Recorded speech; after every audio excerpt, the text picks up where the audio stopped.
মার্কিন অস্ত্র সহায়তা ইউক্রেনের হাতে না এসে পৌঁছানোর সুযোগে যতটা সম্ভব ইউক্রেনের ভূখণ্ড দখল করে নিচ্ছে রাশিয়া। তারই মধ্যে দেশটির বিদ্যুতের স্থাপনাগুলো লক্ষ্য করে একের পর এক রুশ হামলা হচ্ছে। এতে অন্ধকারে নিমজ্জিত হচ্ছে পুরো ইউক্রেন। তাপমাত্রা কম থাকায় একদিকে রয়েছে বিদ্যুতের বাড়তি চাহিদা, অন্যদিকে বিদ্যুতের স্থাপনাগুলোয় একের পর এক হামলা চালিয়ে আসছে রুশ বাহিনী। সব মিলিয়ে ইউক্রেনের বিদ্যুৎ খাত পড়েছে চরম সংকটে। 14 মে জরুরি ব্ল্যাকআউটে অন্ধকারে ডুবে যায় পুরো ইউক্রেন। এ তথ্য জানিয়েছে দেশটির রাষ্ট্রায়ত্ত বিদ্যুৎ পরিচালনাকারী প্রতিষ্ঠান ইউক্রেনেগো।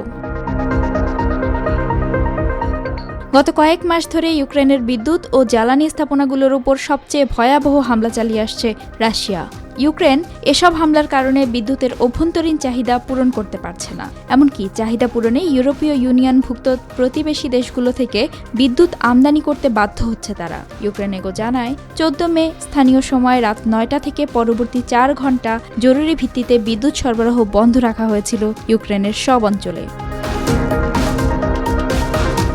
পশ্চিমাঞ্চলের লিভিভ শহরের কিছু ভিডিও ছড়িয়ে পড়েছে সামাজিক যোগাযোগ মাধ্যমে, যেখানে দেখা গেছে শহরের কেন্দ্রস্থলের ভবনগুলো অন্ধকারে ডুবে আছে, জ্বলছে না সড়ক বাতিগুলো। রাজধানী কিয়েভের স্থানীয় কর্তৃপক্ষ বলছে, বিদ্যুৎ সংযোগ বিচ্ছিন্ন করা হয়েছে অন্তত 10% বাড়ির।